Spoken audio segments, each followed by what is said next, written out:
Now, one way to present your polished up pictures in an attractive way is to use borders. And a quick way of adding a border to a shot is to use the effects palette here.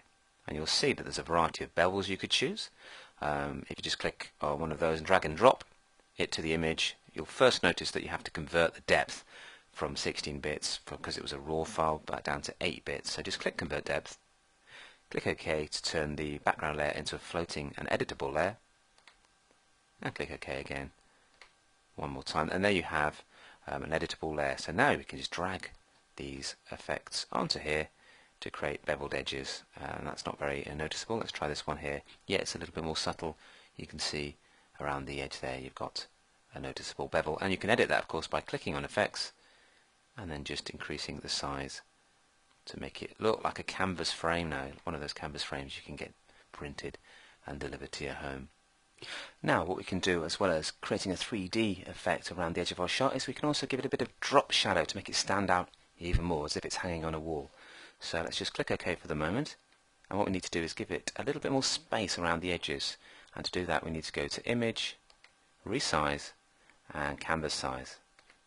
And then what we can do is just increase it by a percentage value.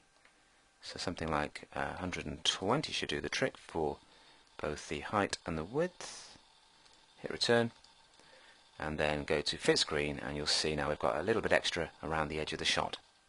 So what we can do now is create a new layer for our background. Let's drag that behind the main layer. Let's hit Tab to get the floating window up. Make sure you've got a white foreground color. You can click here if you don't to swap it round, and then go to Edit, Fill Layer, and use foreground color as the contents. Click OK, and that gives you a nice clean background. What I'll do is just hit Tab to hide the floating window. I'll also just drag the palette down here to close the bin.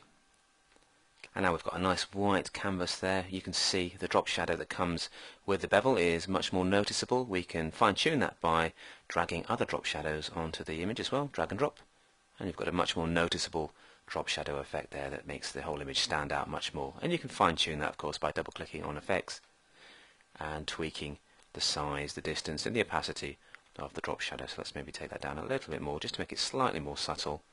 And that drop shadow is also coming in the same direction as the lighting from the beveled edge, so you've got a nice consistency there as well. And let's just make it a little bit harder. There we go, that's a bit too hard, so let's go for a little bit of a more diffuse looking light, something like that, and then let's take distance down a little bit to make it a little bit more subtle. Maybe bump up size a wee bit more just to help blend with the original shadow there from the beveled edge. Okay, so that is a nice way of making your photographs stand out from the crowd. Click OK when you're happy with the edits, and of course you can change that at any time by double clicking on the effects icon.